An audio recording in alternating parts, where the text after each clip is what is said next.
With Money in the Bank happening in just a couple days, it is finally time to do what we always do for the PLEs on this channel, and it's time to preview the show. In this PLE preview, we're obviously going to be covering the Money in the Bank match happening in Toronto, Ontario, Canada.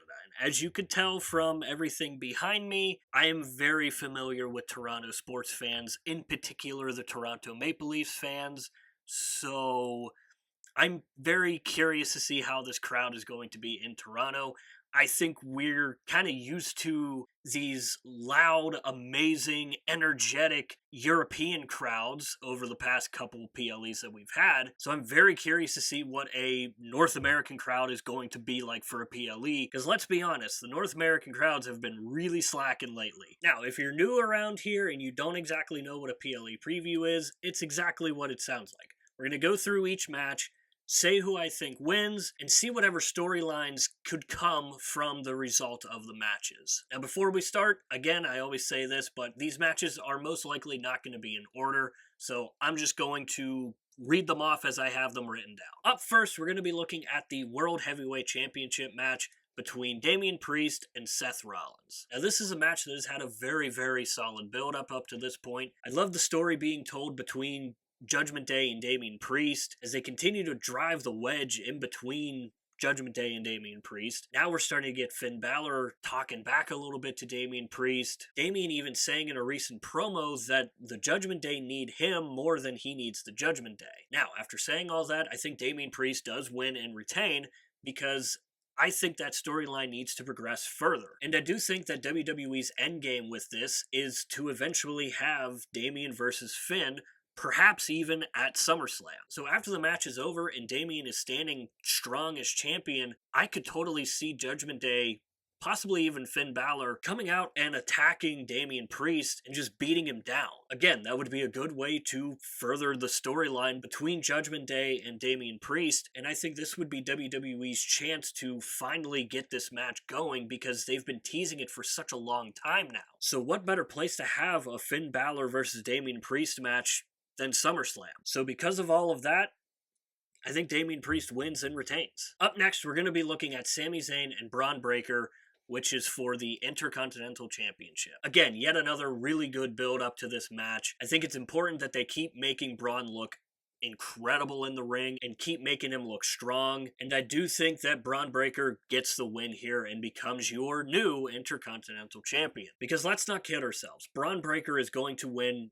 multiple championships in WWE throughout his career. But I think this is WWE's opportunity to kind of test him a little bit. See how he reacts to being a champion on the main roster. Because you have a guy that comes from NXT who dominated NXT, won everything imaginable at NXT, and he comes up to the main roster and he gets handed a championship right away, and maybe it doesn't go very well for him. I think it's a foregone conclusion that Braun Breaker is going to be one of the spearheads in this new era of WWE that we're going in. So why not put the title on him early, see how he does, see how he handles it, and then that would set him up for bigger and better things down the line. Now, kind of going back to Sami Zayn a little bit, I think Sami Zayn could get involved with the Bloodline again. Because I think the writing is on the wall. We're going to get the Bloodline 2.0 versus the OG Bloodline at some point. So why not have Sami Zayn be a part of that? When Sami joined the OG Bloodline, that to me had some of the greatest moments from the Bloodline storyline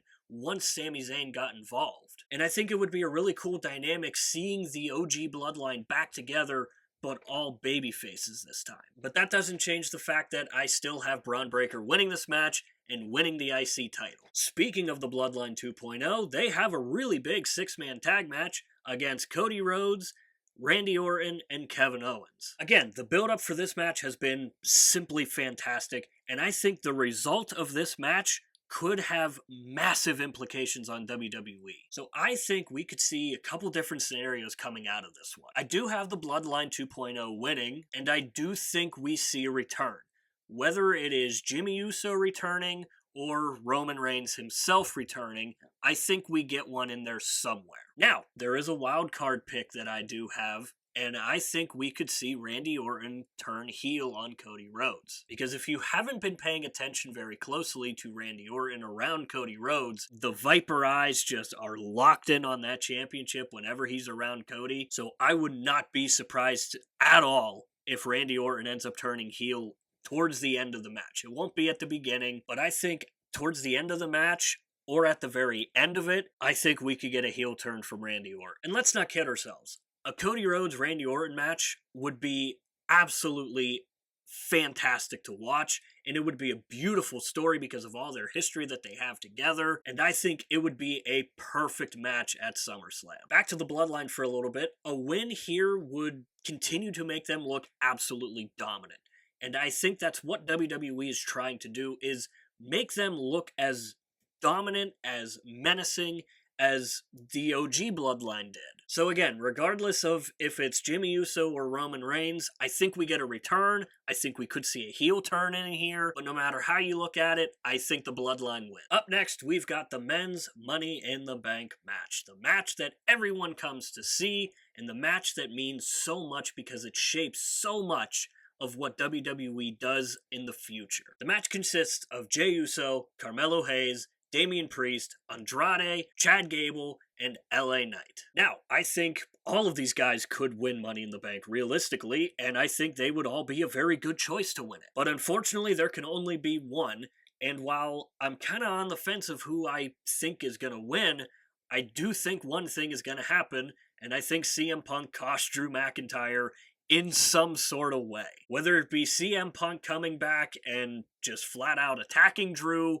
or maybe, just maybe, we get AJ Lee back. I doubt it, but maybe. And I only bring AJ Lee up simply because Drew has now brought her into the storyline. So it would make sense for her to show up and maybe cost Drew the match. However, I don't think it's the most likely scenario. And I wouldn't be surprised at all if maybe we get interference from the Wyatt Six in some sort of capacity, interfering with Chad Gable and costing him the briefcase. But as I keep going through each competitor and trying to guess who I think could win, I ultimately keep coming back to Jey Uso. Jey Uso would be an amazing candidate to win Money in the Bank this year. If you take a look at just how uber popular he is right now, with his entrances coming through the WWE crowd and just really making that strong connection and bond between the superstar and the fans, which is what a lot of superstars struggle with that ultimately ends their run in WWE. So I think, why not strike when the iron's hot and give Jey Uso the Money in the Bank briefcase? And Jey has been kind of at the head front of all of the promotion. I think we could see a yeet in the bank. So I think WWE strikes when the iron's hot. I think Jey Uso is going to win this year's Money in the Bank. Finally, we land on the women's Money in the Bank match that consists of Chelsea Green,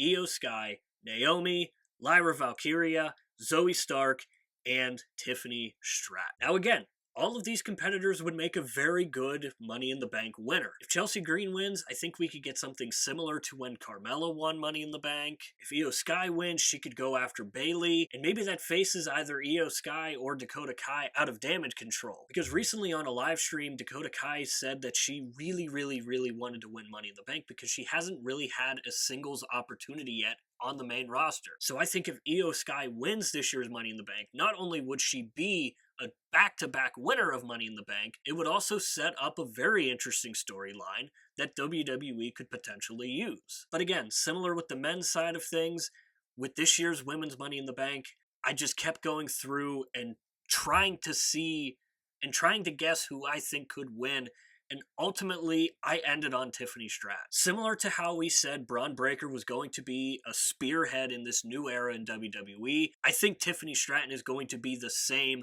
but for the women's division. Tiffany Stratton, similar to Braun Breaker, has every tool necessary to get an opportunity like this. Fantastic on the mic, fantastic character worker, amazing in-ring talent, and in their short time on the main roster so far, both have managed to make a connection with the audience and both becoming very popular. And if Tiffany Stratton wins, I think it could set up a very interesting scenario between her and Nia Jax. We've obviously been getting teasers about those two possibly joining up and becoming a tag team, and I think it would cause an interesting dynamic because Nia Jax is obviously the queen of the ring. So I think that would be a very interesting storyline and would create this very interesting dynamic dynamic between the two if they do decide to put them together. So after all of that, I think Tiffany Stratton wins this year's Women's Money in the Bank.